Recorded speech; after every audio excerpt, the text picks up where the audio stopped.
Sir కొద్దిసేపటి క్రితం వర్మ గారు మనం చూడొచ్చు పిఠాపురం నియోజకవర్గంలో ఆల్మోస్ట్ వర్మ గారే పోటీ చేస్తారు అనుకున్న తరుణంలో అక్కడ పవన్ కళ్యాణ్ గారు వచ్చిన నేపథ్యంలో ఈ రోజు వర్మ గారు పెట్టిన ఒక ట్వీట్ ఏదైతే ఉందో కష్టపడి సాధించిన విజయమే నిజమైన గౌరవం అంటూ ట్వీట్ చేసి కొద్దిసేపిన తర్వాత మనం చూసేసరికి అది డిలీట్ అయిపోయింది. సో ఇదంతా కూడా మా సోషల్ డిజిటల్ ఎవరైతే ఉంటారో క్రియేటర్స్ వాళ్ళు చేసింది, నేను కాదు, నాకు తెలియకుండా ఇలాంటివి ఏమైనా పోస్టులు పెడితే కనుక తగు చర్యలు తీసుకోబడతాయి అంటూ ఒక క్యాప్షన్ కూడా ఇచ్చారు. ఎలా చూడాలంటారు? పిఠాపురం నియోజకవర్గంలో వర్మ గారు ఒక బలమైన నాయకుడు, బలమైన ఓటింగ్ ఉన్న వ్యక్తి. వ్యక్తిగతంగా కూడా బహుశా మంచి పేరే ఉంది ఆ నియోజకవర్గంలో, పార్టీతో సంబంధం లేకుండా. సహజంగా ఆయనే పోటీ చేస్తాడు, ఆయనే గెలుస్తాడు అని అంచనాలు ఉన్నాయి. ఆ రోజు అన్ఎక్స్పెక్టెడ్ గా పవన్ కళ్యాణ్ గారు తెలుగుదేశం పార్టీ పొత్తు పెట్టుకోవడంతో ఆటోమేటిక్ గా ఆ సీటు పవన్ కళ్యాణ్ గారు పోటీ చేయడం, వారు గెలవడం జరిగింది. ఒక బలమైన నాయకుడు ఆయన ఉన్నాడు, ఎంత కాదన్నా వేరే పార్టీ. జనసేనలోనే బలమైన నాయకుడు అంటే నెంబర్ 1 పర్సన్ పవన్ కళ్యాణ్ గారు పోటీ చేస్తే పెద్ద ఇబ్బంది ఉండదు, సర్దుకుంటారు. ఇక్కడ పవన్ కళ్యాణ్ గారు ఏరే పార్టీ, ఆయన ఏరే పార్టీ. సహజంగా ఆ గ్యాప్ అనేది ఉంటుంది. దీన్ని కొంతమంది ఉద్దేశపూర్వకంగా పెద్దదిగా చేస్తారు. ఏ చిన్న అవకాశం వచ్చినా దాన్ని పెద్ద చేసే ప్రయత్నం చేయొచ్చు. అంతర్లీనంగా ఆ గ్యాప్ ఉంది కాబట్టి ఊరినాటి గెలక్తా ఉంటే అది పెద్దగా రైజుకుంటా ఉంటుంది, గొడవ అవుతుంది. ఈ మధ్య కూడా అక్కడక్కడ కూడా ఆలయ ప్రవేశాలు, ఆలయ ప్రారంభాల్లో కూడా కొంత ఈ వర్గాల ఆ వర్గాల మధ్య చిన్నపాటి సంఘర్షణ వచ్చిందని చూసాం.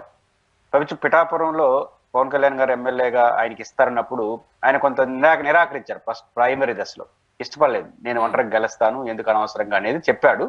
బట్ అల్టిమేట్ గా పార్టీ ఆదేశాలను ఆయన పాటించాడు. పవన్ కళ్యాణ్ గారికి మనస్ఫూర్తిగా ఆయన సహాయం చేసినాడు కాబట్టి ఈ మొత్తం మీద ఆయన గెలిచాడు. కాబట్టి ఈ గ్యాప్ ఉంది, ఆ గ్యాప్ ని పెంచే ప్రయత్నం చేస్తారు. మీరు అన్నట్టు లేటెస్ట్ గా వచ్చిన దాంట్లో కష్టపడి గెలిస్తేనే అంటే ఎవరో కష్టం, ఎవరో పార్టీ ఆడ ఇన్నేళ్ళు పనిచేస్తా ఉంటే ఈయన కొట్టేశాడని అర్థం. దాని అర్థం అది వర్మ గారు నోటి గుండా వస్తే కొంచెం రంజుగా ఉంటుందని ఏరే వాళ్ళు చేసినట్టుగా ఈరోజు వారు చెప్పినట్టు అర్థం అవుతుంది. అంటే ఇది నాకు సంబంధం లేదు, కావాలని చేశారన్నాడు. ఆయన నాకు సంబంధం లేని తర్వాత ఇంకా ఆయన సంబంధాన్ని అడగట్లేదు, ఎందుకంటే సంబంధం లేదని ఆయనే చెప్పాడు. డిలీట్ కట్ చేశారు అంటే, డిలీట్ చేశారు అంటే వాళ్ళకి సంబంధించి వాళ్ళు పెట్టి వాళ్ళ చేత చేయించారా, లేదా ఈయన కేసు పెడతారంటే భయపడి డిలీట్ చేశారు మనకు తెలియదు.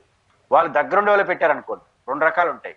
ఇప్పుడు డిలీట్, ఇప్పుడు నేను వర్మ గారి పేరుతో నేను పెట్టాను అనుకోండి, ఆయన సంబంధం లేదు, అది నేను ఎక్కడో ఉంటాను ఆయన ఎక్కడో ఉంటాను, అది కుట్ర కోణం చూపొచ్చు.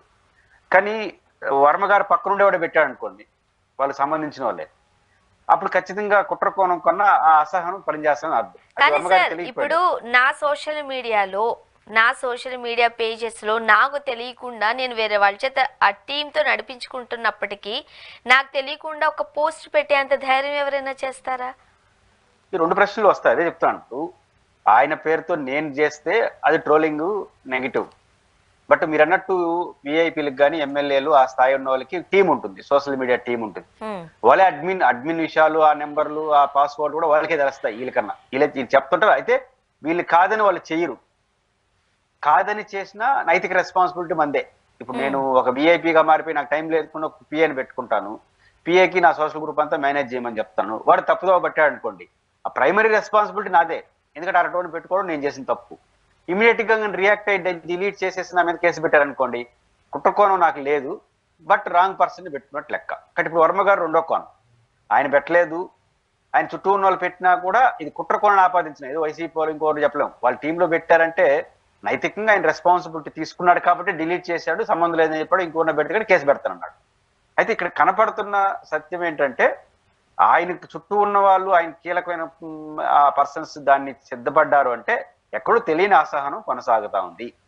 అది మనకు అంతర్లీనంగా కనిపిస్తుంది. మనం నేను పెట్టుకున్న వాడే మాట్లాడినట్టే నాకడే ఎక్కడో కొంత కొంత అసహనం ఉంటుంది కదా.